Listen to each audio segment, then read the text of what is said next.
Hey Jack. So rather than typing up uh, my progress, I was just going to walk you through uh, some work I've done um, with functions and views, actually. So yeah, I'll try to keep this short and sweet. Uh, so I went ahead and kind of set up um, like a credits and a debits table. Um, so just to demonstrate the power of functions, um, yeah, I wanted to create like a function to get like uh, the active credits, right? So our credits table, I have three entries right now. Um, kind of they're tied to user ID, and there's got like an expiration there, and then similarly debits, uh, same kind of model relationship we discussed. These are tied to a credit ID. They also have an amount. Um, they're of course decremented against the corresponding credit. So that's kind of like the data setup.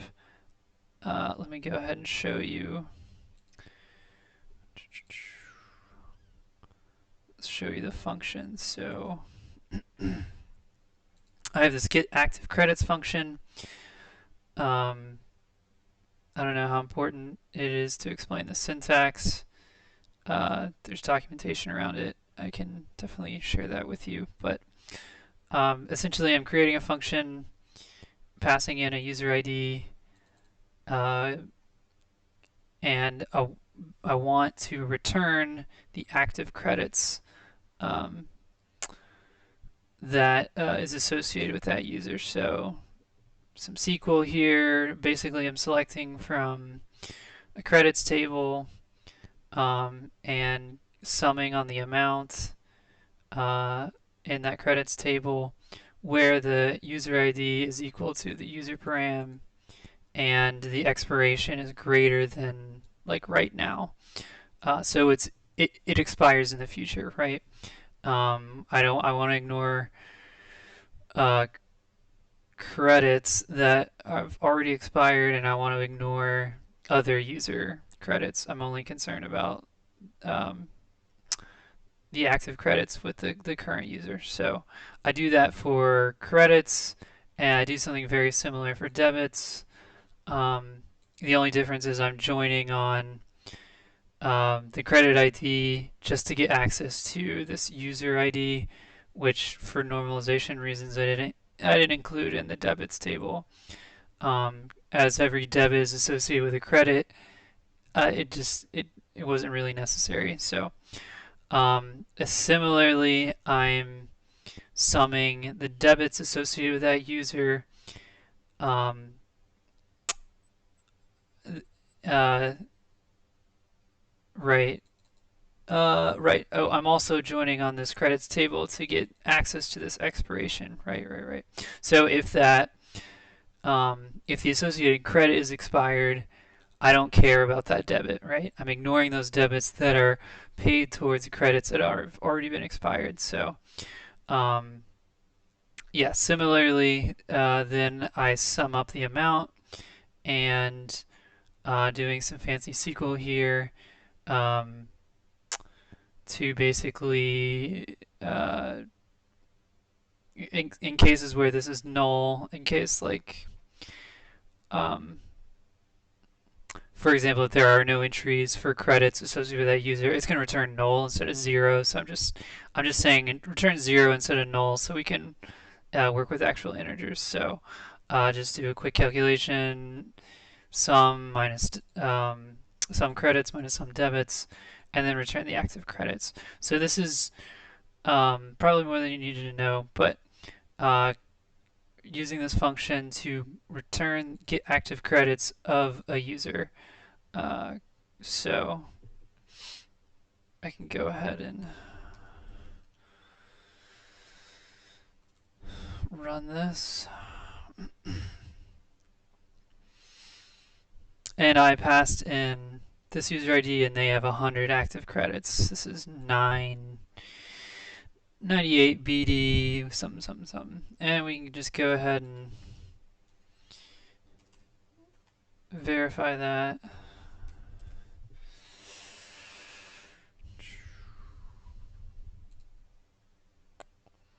This is credits.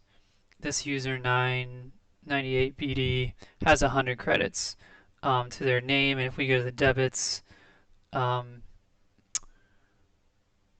uh, yeah, if we go to debits, this credit ID of 3 credit ID, there's no associated debits. Yeah, we only have debits associated with other credits.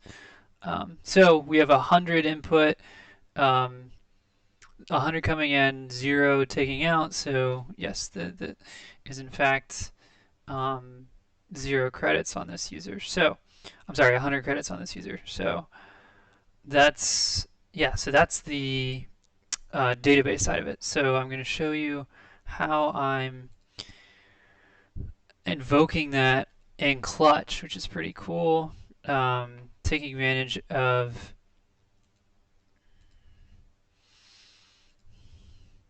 the client that's exposed um, with this use client hook from React Supabase. I can perform this RPC, which is performing a remote procedure call, aka function, passing in the name of the function and any parameters. In this case, I want it's expecting, I should say, that user ID. So uh, as long as I pass a user ID into this component, which you'll see here I'm doing, and this is just static, but imagine this would be dynamic, um, it's going to return with the number of credits, and it is in fact doing just that, 60 credits. Uh, but we just ran an example that returned 100, so I'm going to grab that user ID just to make sure we're getting consistent outputs. Whoops. Nope, didn't want to do that.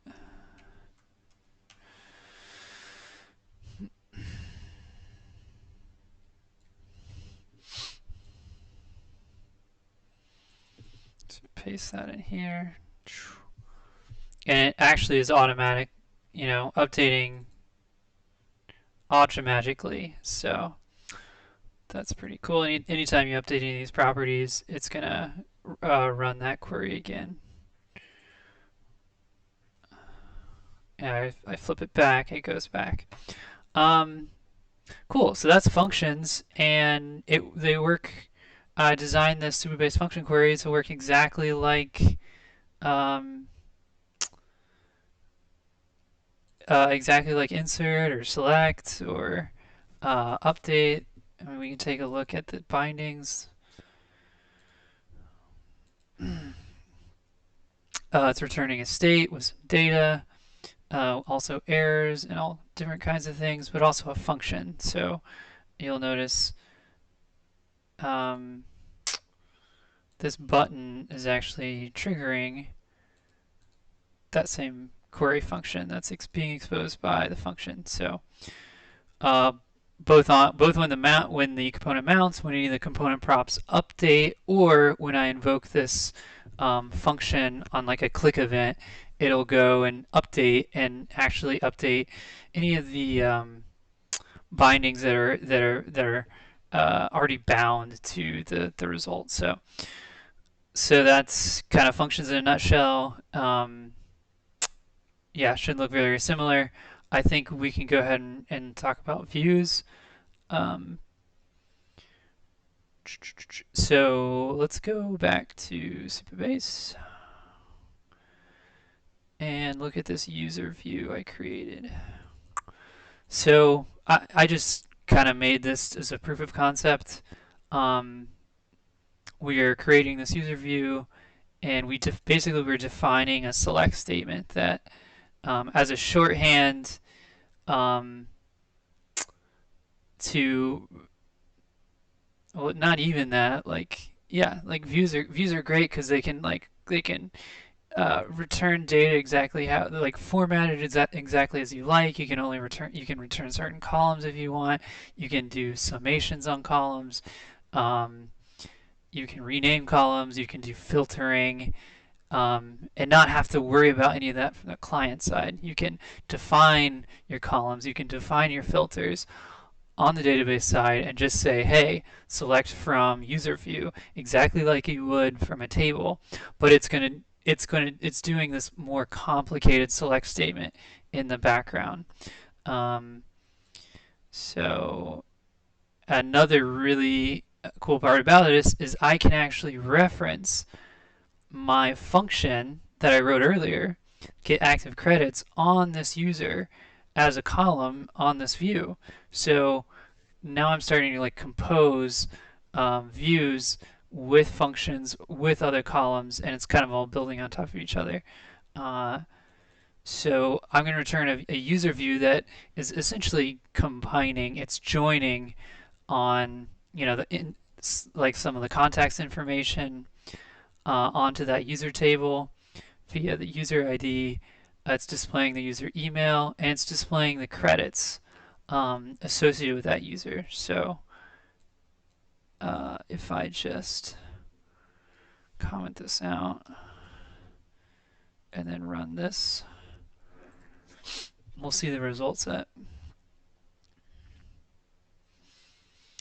Great. So I'm getting all this information um, really just by doing selecting from user view. I'm getting information from user table. I'm getting information coming from a function, and I'm getting all these columns coming from the context table. So that's how you set it up in the database. I'll go ahead and show you how I'm consuming it in Clutch.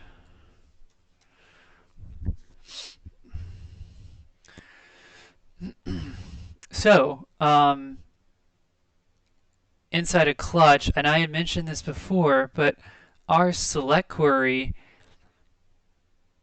um, it can select from anything selectable, we'll call it, from the database. So I think I explained earlier, didn't want to call this table name because you can select from more than just tables. You can select from, for example, this view that I just created. So just like we would select from contacts or users, I'm selecting from user view. Um, and I want all the columns, and this stuff doesn't change at all. I can filter it exactly like I would otherwise.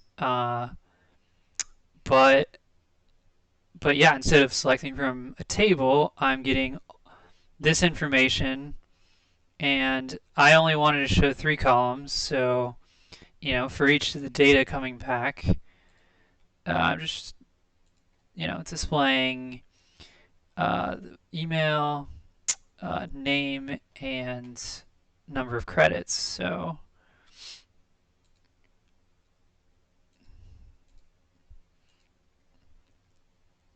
just like any other select, it's pushing that result set to a data prop, and it's populating it with an array of data, an array of entities, I guess we'll call them. So cool. I guess we'll probably talk more about this tomorrow, but yeah, some really cool stuff. I think, yeah, I mean, I think this is a really excellent option to do all this data processing, um, on the database side. We're not going to have like an intermediary server set up to do more of this data processing. So knowing that uh, Postgres, knowing that Supabase, kind of provides for this is pretty neat.